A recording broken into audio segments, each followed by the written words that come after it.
Puji Tuhan, selamat pagi, shalom Bapak Ibu Saudara, shalom keluarga besar GBI Kupang Baru, luar biasa ya. Saya bersyukur tahun ini saya bisa merayakan Paskah di tempat yang jauh dari domisili saya, yaitu di Kupang di tempat ini. Dan tentunya ada salam hangat dari keluarga besar GBI Sukawarna yang ada di Bandung.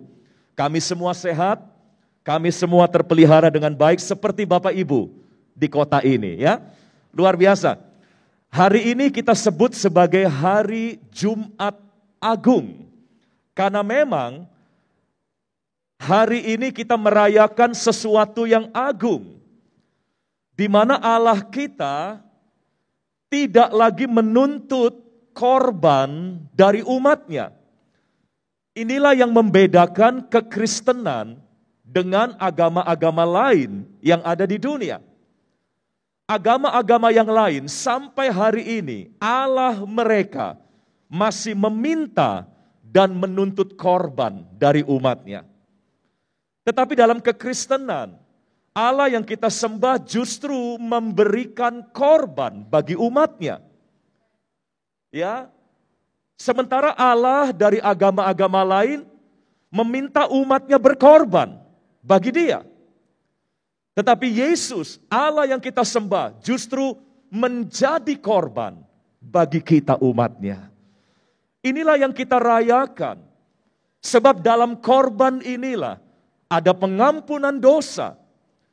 Dari korban inilah kita diperdamaikan dengan Allah Bapa di surga. Saudara tahu, mujizat terbesar dalam hidup kita bukanlah ketika sakit kita disembuhkan. Mujizat terbesar bukanlah waktu ada berkat jasmani yang Tuhan datangkan dalam hidup kita. Tetapi mujizat terbesar adalah waktu kita diampuni dari segala dosa kita. Karena sebetulnya dosa itu mendatangkan maut. Dan maut itu nggak bisa di-cancel dengan apapun juga. Korban-korban binatang yang selama ini ada, itu hanya menunda untuk sementara waktu. Tidak bisa menghilangkan konsekuensi dari dosa. Itulah sebabnya dibutuhkan satu korban yang sempurna. Karena tidak ada hewan yang sempurna. Tidak ada benda yang sempurna yang layak untuk dijadikan korban bagi dosa-dosa kita. Itulah sebabnya Allah harus memberikan Yesus anaknya untuk menjadi anak domba Allah yang sempurna, yang menjadi korban sehingga ketika dia tergantung di kayu salib, dia menghisap semua murka Allah yang harusnya datang kepada saudara dan saya. Dia menyerap semua kuasa maut masuk dalam dirinya. Dan dia menderita karena itu semua. Sehingga kita dibebaskan, kita menjadi anak-anaknya, kita menjadi orang-orang yang diselamatkan. Bahkan Rasul Petrus berkata, kamulah bangsa yang terpilih, imamat yang rajani, bangsa yang kudus. Kita kudus bukan karena perbuatan kita. Kita kudus karena perbuatan Yesus di kayu salib. Ya, kita telah dipanggil keluar dari gelap kepada terangnya yang ajaib. Nah, inilah yang kita rayakan pada hari Jumat Agung pada hari ini. Nah, Bapak Ibu Saudara, saya akan bawa Bapak Ibu Saudara untuk memahami satu kata terakhir yang keluar dari mulut Tuhan Yesus sebelum dia menghembuskan nafasnya yang terakhir ketika dia tergantung di kayu salib. Ini menjadi kata yang sangat penting. Bukan hanya karena ini adalah kata terakhir dari seseorang.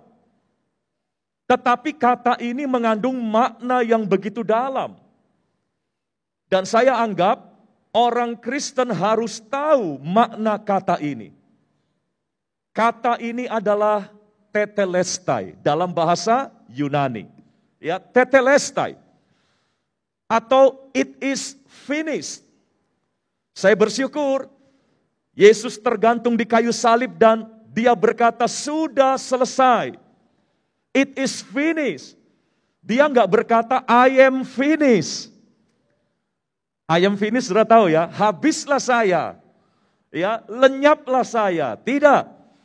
Bukan I am finished, tapi it is finished. Nah, ini kata yang luar biasa. Tidak seperti film-film ketika di akhir ada kalimat muncul to be continue. Atau masih belum selesai, begitu ya. Bersambung di episode berikutnya. Tapi dalam episode keselamatan yang Allah karyakan bagi kita, diakhiri dengan satu kata, sudah selesai. Tetelestai. Nah, kata ini muncul, next, dalam Injil Yohanes, pasal yang ke-19, ayat yang ke-30. Mari perhatikan bersama. Sesudah Yesus meminum anggur asam itu. Tapi anggur asam di sini adalah racun. Obat bius bagi para narapidana yang menanggung penderitaan sehebat yang Yesus tanggung itu. Nah, sesudah Yesus meminum anggur asam itu, berkatalah ia, sudah selesai. Sudah tahu, kalimat tetelestai ini diucapkan dengan penuh kelegaan. Ada emosi sukacita, ada emosi kebahagiaan ketika dia mengucapkan sudah selesai. Seperti waktu kita baru kerja keras, atau kita sedang mengerjakan sebuah proyek yang begitu menguras tenaga, begitu proyeknya selesai, biasanya kita melontarkan kalimat kelegaan. Akhirnya, misalnya begitu ya. Satu hari teman saya, waktu masih zaman kos ya, tiba-tiba berteriak, "Yeay!" Kaget kita, teman-temannya. Kenapa ini? Ternyata dia baru menyelesaikan, dia arsitek, dia baru menyelesaikan tugas yang menurut dia, ini yang paling rumit katanya. Setelah selesai, dia teriak, "Yeay!" Kita pikir dia kenapa begitu. Ternyata itu adalah teriakan kelegaan. Karena sesuatu yang berat sudah selesai. Nah, tetelestai ini pun mengandung satu emosi yang seperti itu. Yesus tidak meneriakkan kata tetelestai dengan kesedihan lagi. Dengan rasa kecewa atau marah. Seperti layaknya orang-orang yang dihukum, pasti marah. Pasti nggak terima begitu. Tapi dia mengucapkan kalimat ini dengan penuh kelegaan. Karena sesuatu yang berat, akhirnya selesai juga. Dari akar kata teleo atau teleh. Kalau saudara mau mempelajari konteks kata ini, saya cantumkan di sini. Nanti dilihat saja ya. Kira-kira artinya ya selesai. To end. That is. Nah ini. Ya, nah ini. Yang lain yang sebelumnya bukan, ini yang ini, gitu kira-kira. Korban-korban yang sebelumnya enggak, bukan itu. Tapi inilah, ini yang ditunggu-tunggu begitu. Seperti kalau kita mencari sesuatu enggak ketemu-temu, begitu menemukan, nah ini. Itulah arti tetelestai. Korban Yesus inilah yang ditunggu-tunggu. Ya, dan ini kita rayakan pada hari ini. That is complete, execute, sudah dilaksanakan, ya sudah dikerjakan, conclude, sudah tersimpulkan. Misteri dosa, misteri kekekalan, sudah tersimpulkan. Ketika Yesus berkata, tetelestai. Nanti Bapak Ibu bisa lihat sendiri ya. Setelah dia berkata sudah selesai, lalu ia menundukkan kepalanya dan menyerahkan nyawanya. Saya ajak kita mendalami kata ini ya. Supaya jangan cuma, wah keren, tetelestai. Tapi kita tahu apa makna kata itu. Kenapa kata ini menjadi penting? Kenapa ini menjadi kata final dari seluruh karya Allah yang ajaib untuk kita. Oke, next. Kata tetelestai ini ternyata pada zaman Alkitab, itu kata yang umum untuk beberapa kalangan profesi pada waktu itu. Yang pertama adalah profesi kaum seniman. Zaman dulu kebanyakan para seniman itu membuat patung atau melukis. Ya itu zaman dulu, yang paling populer begitu. Sekarang kan digital semua, ya seninya. Nah, saudara lihat, kapan sang seniman menggunakan kata ini? Ketika seorang pelukis atau pemahat sudah menyelesaikan sentuhan terakhir pada karyanya, dia akan mundur sejenak, misalnya mimbar ini karya seni saya, misalnya. Entah ini patung atau kanvas, begitu saya anggap saya sudah menorehkan sentuhan terakhir pada karya saya ini, maka saya akan mundur sejenak,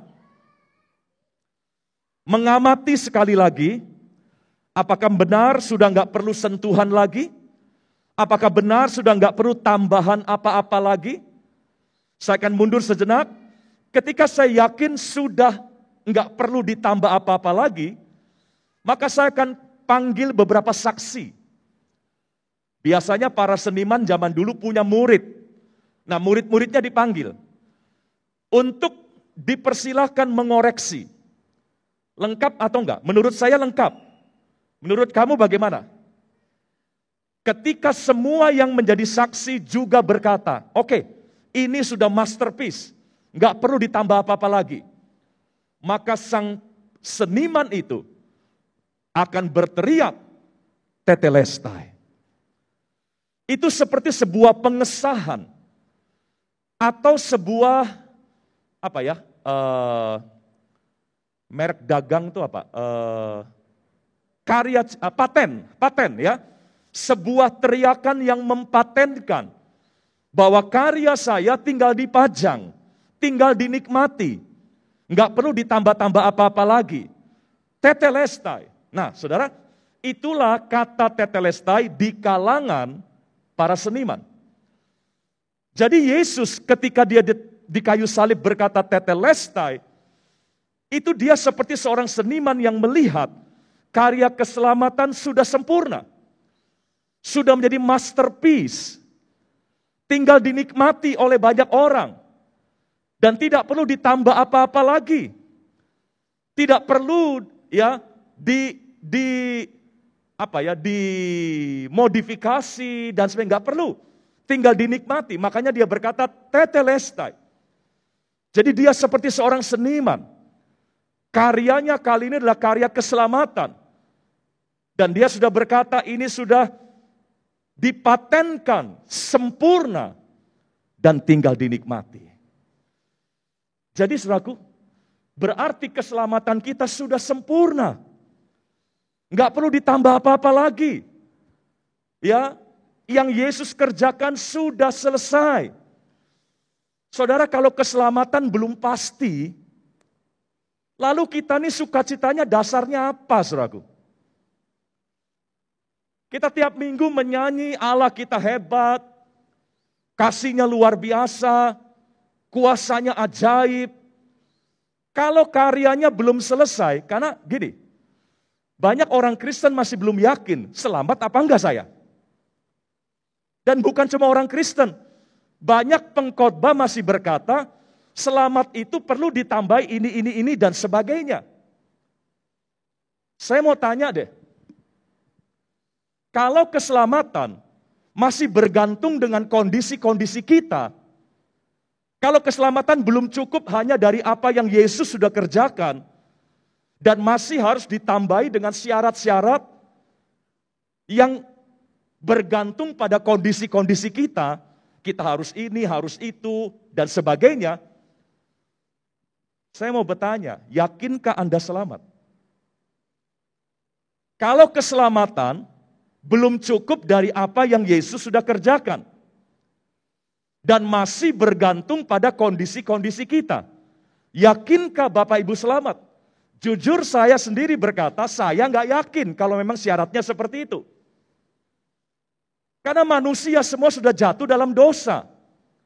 Manusia tidak pernah bisa memenuhi standar dan ketentuan Allah. Itu sudah menjadi kebenaran. Tidak ada manusia yang baik, kata firman Tuhan. Dan kalau keselamatan belum selesai, kenapa Injil diartikan kabar baik?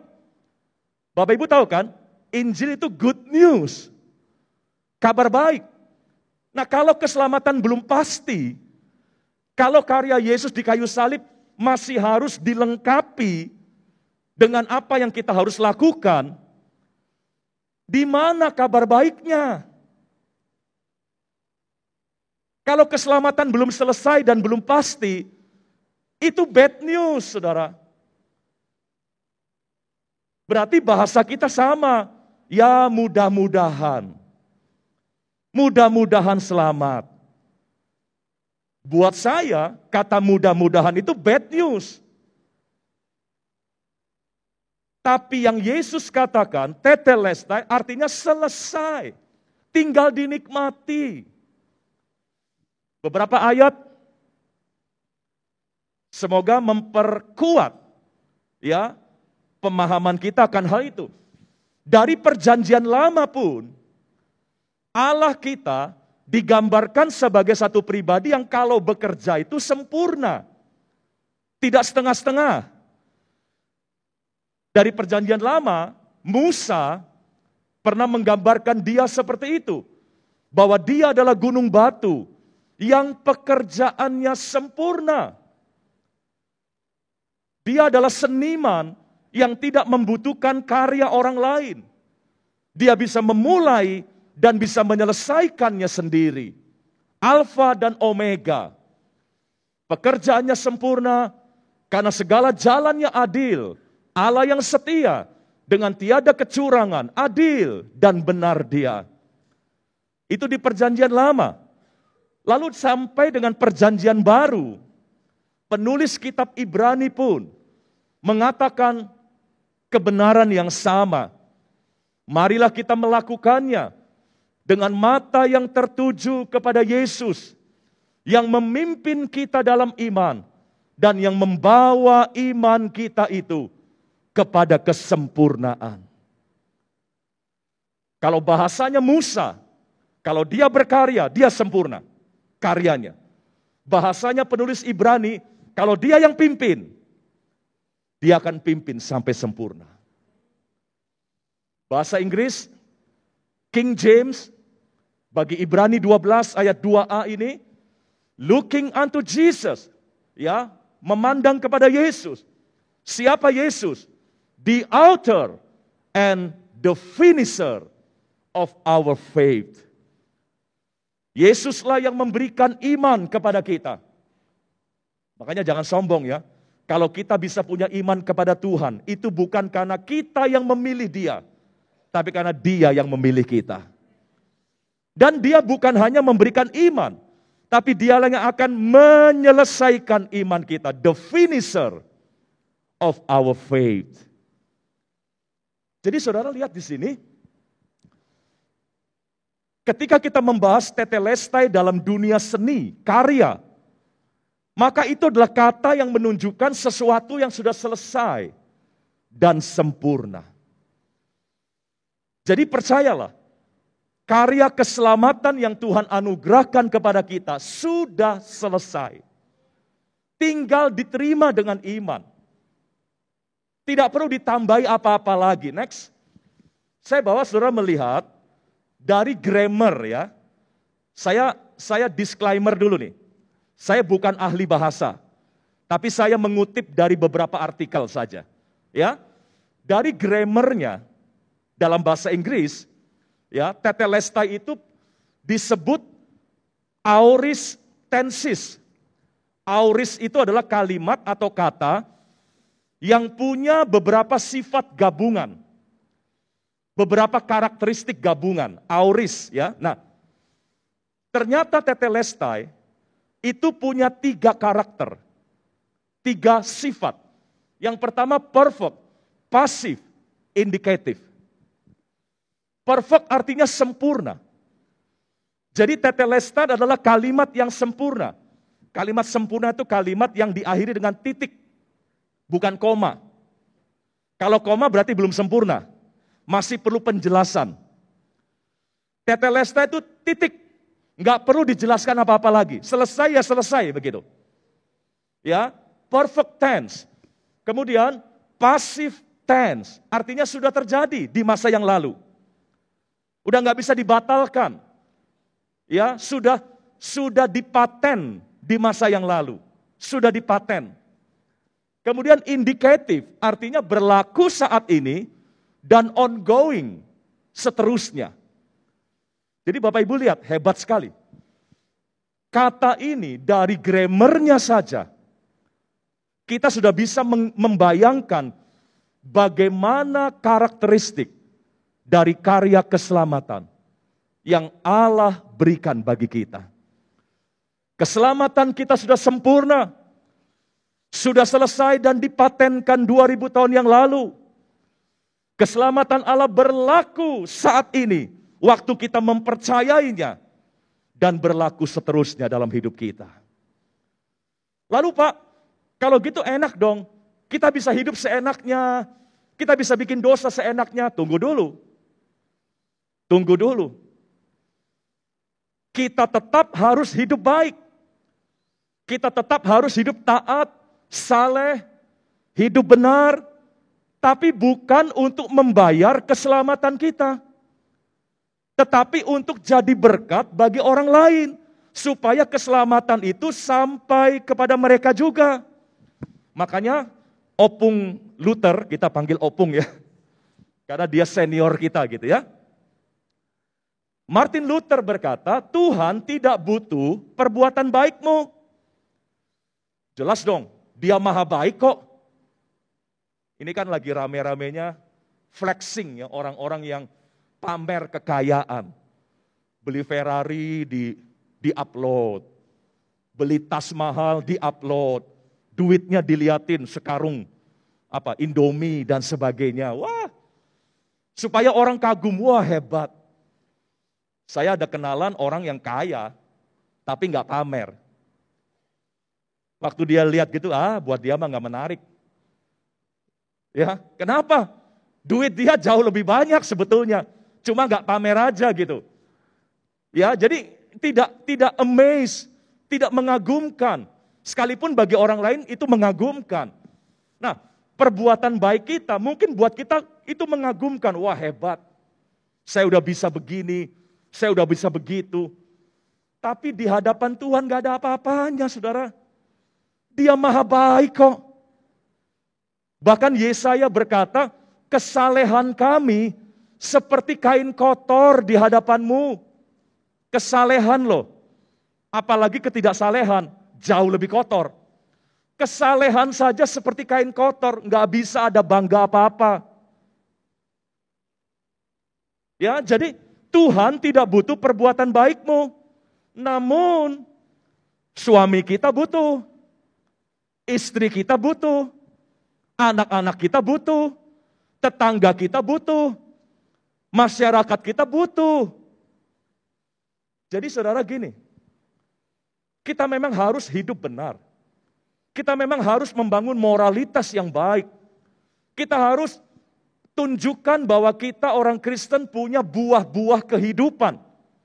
Tapi sekali lagi, itu bukan syarat untuk kita selamat. Itu bukan syarat untuk kita dikasihi oleh Allah. Tapi itu untuk menjadikan kita terang dan garam bagi dunia ini. Supaya kita bisa menghadirkan Yesus untuk orang-orang yang belum menerimanya. Lewat perbuatan baik kita. Karena kalau bicara keselamatan, sudah selesai. Makanya dalam kekristenan ada kepastian keselamatan. Ya, itulah sebabnya Injil disebut kabar baik. Karena ada kepastian. Makanya mari pahami ini. Ya, Kalau kita nanti harus mati, kita tahu bagaimana nasib kita setelah kematian. Yesus berkata, aku memberikan hidup bagi mereka, supaya mereka ada bersama aku untuk selama-lamanya. Wow, luar biasa. Oke, next. Kata tetelestai yang kedua, itu umum di kalangan para rohaniawan pada zaman itu, yaitu para imam. Ada dua jenis imam yang menggunakan kata tetelestai dalam tugas-tugas mereka. Yang pertama, imam biasa.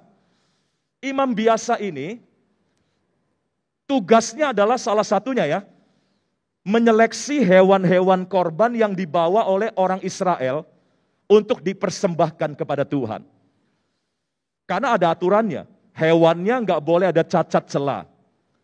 Hewannya ada batasan umur, ya, dan sebagainya lah ya.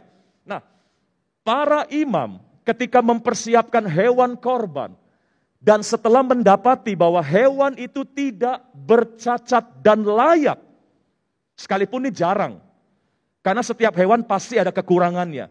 Tapi oke lah, kita ngomong kalau toh ada begitu ya. Kalau toh ada, dan ditemukan, wah ini hewan layak nih untuk dikorbankan.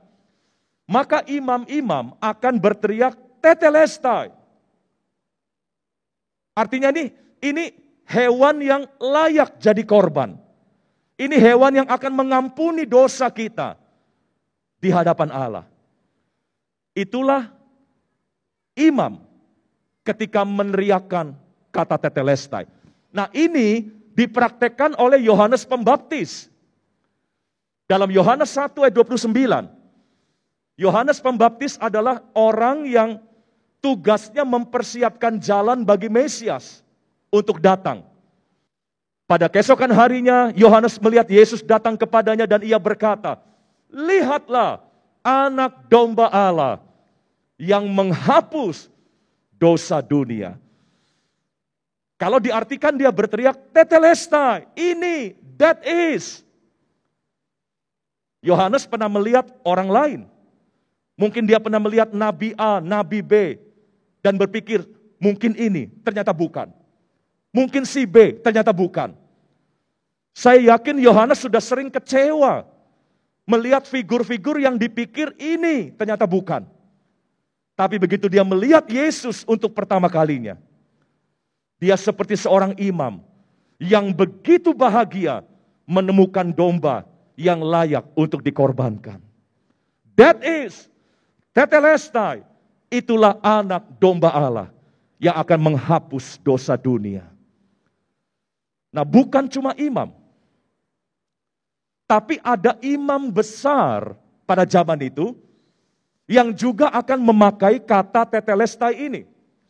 Yaitu saat imam besar telah menyelesaikan tugasnya di ruang Maha Kudus. Bapak Ibu tahu ya, imam yang masuk ke ruang Maha Kudus itu perlu persiapan 1 tahun lamanya. Baik persiapan jasmani maupun rohani. Karena imam, kalau ketika dia masuk ruang Maha Kudus dan didapati ada kesalahan, baik kesalahan formalitasnya, proseduralnya, ataupun kesalahan moral dalam hidupnya. Maka kalau imam ada kekurangannya, masuk ruang Maha Kudus, dia akan mati dihukum Tuhan di ruang Maha Kudus. Makanya banyak imam besar bisa masuk, nggak bisa keluar, mati di dalam.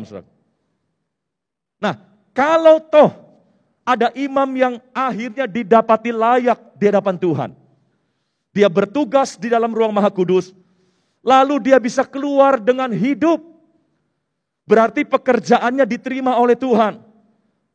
Keimamatannya dianggap berkenan di hadapan Tuhan.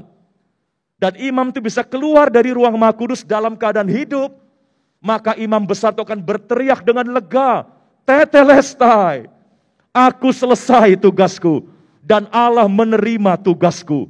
Allah menerima pekerjaanku. Buktinya aku masih hidup, kira-kira begitu. Nah, inilah imam besar dengan kata tetelestainya. Inilah yang diucapkan oleh Yesus di kayu salib. Tetelestai. Karena Yesus adalah imam besar bagi kita.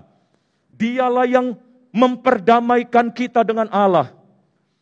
Ya, dan Allah menerima karya Yesus. Makanya Yesus dibangkitkan kembali. Yesus keluar dari ruang Maha Kudus dengan kuasa kebangkitannya. Nanti hari Minggu kita rayakan itu. Jadi hari Minggu itu nanti membuktikan dia imam besar yang tidak mati. Dia imam besar yang hidup dan telah menyelesaikan karyanya di hadapan Tuhan. Ibrani 1 ayat 3 menjelaskan semuanya. Yesus adalah cahaya kemuliaan Allah dan gambar wujud Allah dan menopang segala yang ada dengan firman-Nya yang penuh kekuasaan. Dan setelah ia selesai, udahlah, nggak usah diartikan apa-apa lah.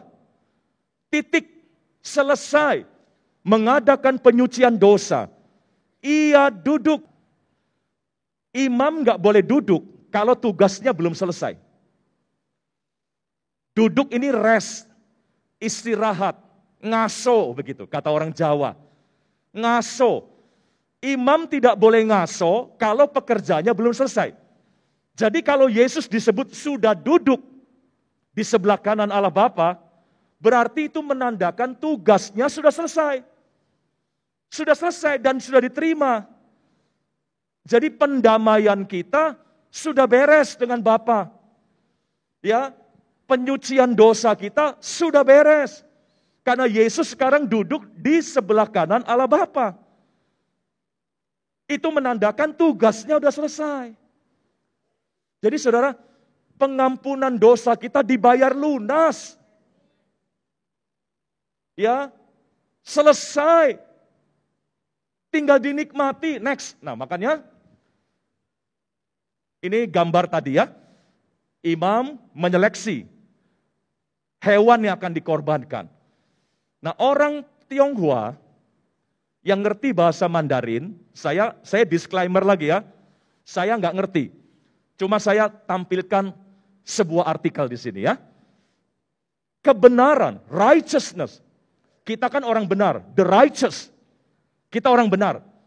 Kita benar bukan karena perbuatan kita. Kita benar karena perbuatan Yesus untuk kita. Ya, the righteous. Righteousness ini dari dua simbol. Ini kalau dilafalkan katanya yi. Yi artinya benar. Ternyata dari dua simbol. Yang atas itu ada tanduknya. Ini adalah anak domba, the lamb. Yang bawah itu kita, wo, saya. Jadi orang Tiongkok itu menggambarkan benar itu apa sih? Benar itu apa sih? Benar adalah anak domba mengcover kami. The lamb over me. Anak domba melindungi kami. Kami jadi orang benar. Nah, siapa anak domba? Yesus Tuhan kita. Seperti Yohanes tadi berkata, lihatlah anak domba Allah yang menghapus dosa dunia. Jadi luar biasa. Bahasa Yunani, bahasa Inggris kita udah pelajari, bahasa Chinese kita udah pelajari. Semuanya punya kebenaran yang luar biasa. Jadi kita benar bukan karena kita menjunjung tinggi moralitas, tidak. Kebenaran bukan morality over me, tidak. Kalau bicara moral, siapa sih yang benar? Semua kita punya kejahatannya masing-masing kan? Cuma nggak terekspos saja. Jadi kebenaran bukan morality over me. Kebenaran bukan apa lagi? Success over me, tidak. Kebenaran adalah the lamb over me. Anak domba yang mengcover kehidupanku. Jadi saudaraku, saudara yang sudah percaya Yesus, Anda orang benar di hadapan Tuhan. Ya, Anda orang benar. Tapi ingat, di mata suami belum benar loh. Jadi perlu membuktikan kebenaran itu. Ya, di hadapan orang lain kita belum benar loh. Makanya tunjukkan perubahan. Tapi di hadapan Tuhan, kita sudah orang benar. The righteous. Karena bukan perbuatan kita yang membenarkan kita, tapi perbuatan Yesus yang membenarkan hidup kita di hadapan Bapa di sorga.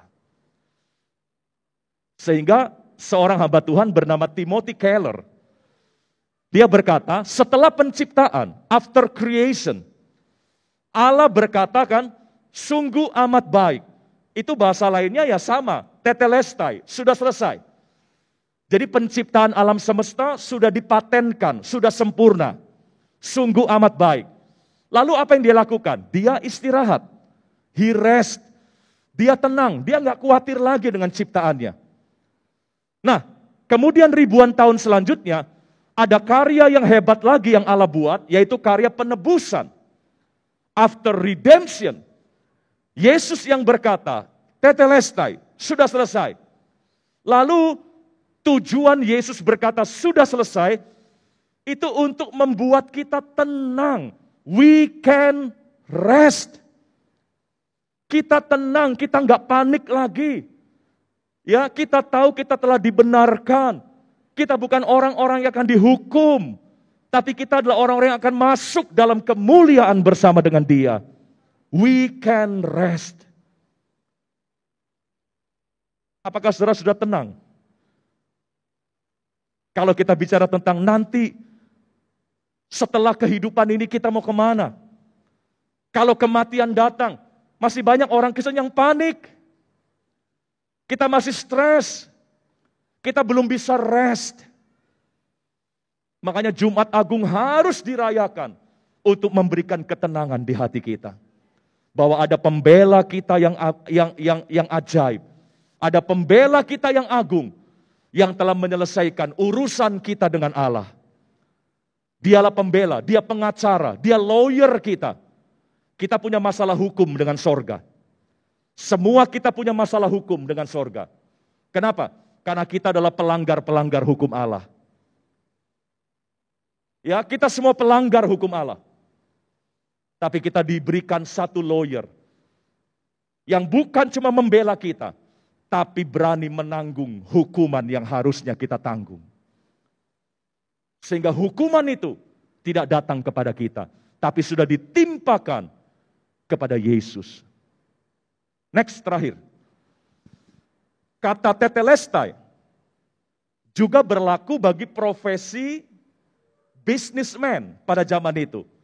Orang-orang di dunia niaga, yaitu seorang yang memberikan cap, stempel pada bond atau kwitansi yang telah lunas dibayar atau hutang yang telah lunas dibayar.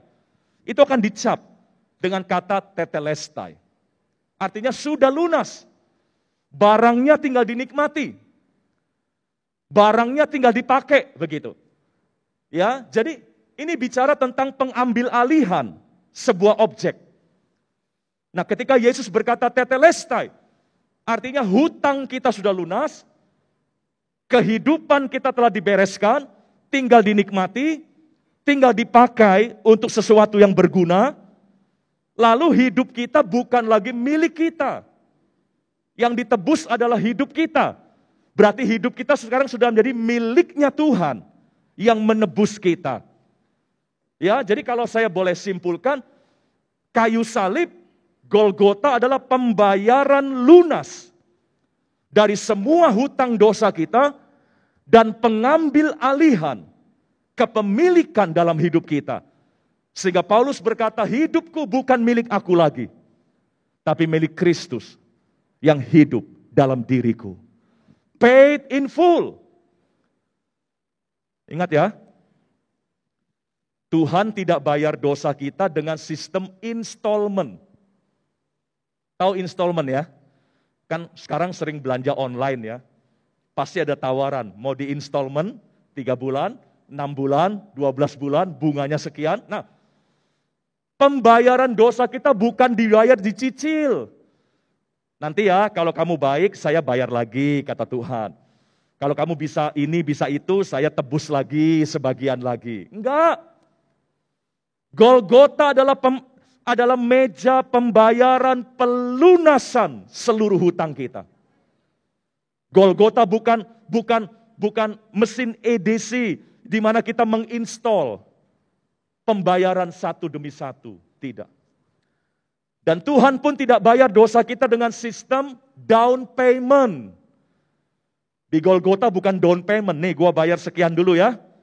Nanti sisanya kamu yang lanjutkan ya. Enggak. Paid in full.